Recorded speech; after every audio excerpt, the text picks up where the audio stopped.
আসসালামু আলাইকুম। সবার জন্য দোয়া করতেছি, আল্লাহ তাআলার রহমতে সবাই ভালো থাকেন। আপনাদের উদ্দেশ্যে কিছু কথা। যারা এই দুনিয়ায় বেঁচে আছেন আল্লাহ তাআলার নিয়ামত চক্ষু নিয়ে, তারা কি কোনো সময় ভেবেছেন যে আল্লাহ তাআলা যাদের এই দুনিয়াতে অন্ধ করে পাঠিয়েছেন তাদের থেকে কত গুণ আমরা এগিয়ে আছি?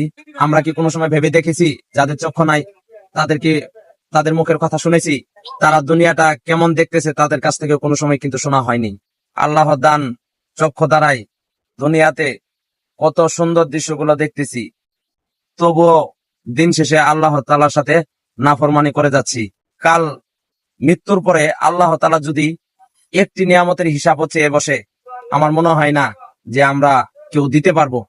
সেজন্যই আল্লাহ তাআলার কাছে সবসময় দোয়া করব, হে আল্লাহ, তুমি কোনো সময় আমার হিসাব নিও না, আমাকে ক্ষমা করে তোমার জান্নাতুল ফেরদাউসে আমাকে নসিব করে দিও।